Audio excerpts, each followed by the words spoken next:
La foi ne m'a pas libéré de la peur, mais la peur m'a obligé à croire. Dès que j'entendais le grondement du feu de l'ennemi, je me jetais à terre, dans le fossé ou dans un trou, là où j'étais. Dans un acte de totale soumission à celui qui a vaincu le monde, je disais, je suis entièrement entre tes mains. Ce que j'éprouvais ne peut se dire que de façon paradoxale. J'apprenais à ne plus avoir peur de la peur. Il faut ici bien remarquer que Jésus n'a pas dit j'ai vaincu la peur, mais j'ai vaincu le monde. Ceci nous donne encore une indication utile pour nous comporter à l'égard de la peur. Nous ne pouvons pas nous attaquer à elle en face, mais seulement en biaisant. Comme avance le cavalier du jeu d'échecs, le cavalier n'a pas le droit d'attaquer son adversaire en face. Il l'attaque par une marche de côté en crabe.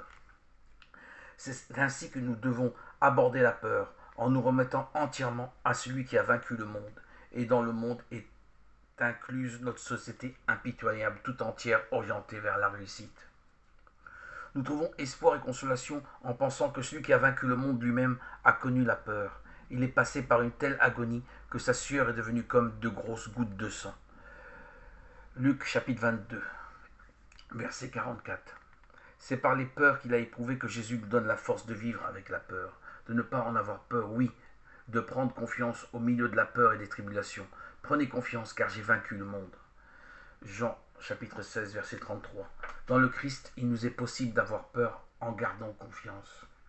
En prononçant ce mot de confiance, je touche un autre point sensible. Le manque de confiance est peut-être la manifestation la plus courante du manque d'amour de soi qu'on peut observer aujourd'hui. C'est pourquoi je consacrerai à cette question la dernière partie de mon livre.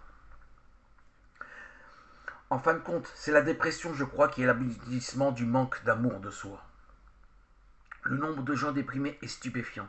Il est plus surprenant encore de voir le nombre de chrétiens déprimés. Je ne pense pas ici à ces chrétiens superficiels qui n'ont ni foi vivante ni profondeur spirituelle.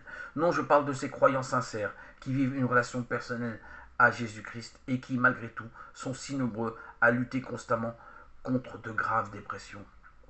À la racine de dépression, il y a le sentiment d'une perte. C'est parfois le résultat des circonstances. Perte de biens matériels, perte de la santé, perte d'un être aimé, perte de la confiance, perte du respect de soi-même. Si l'on se juge coupable, perte de ses moyens, par suite du vieillissement, par exemple.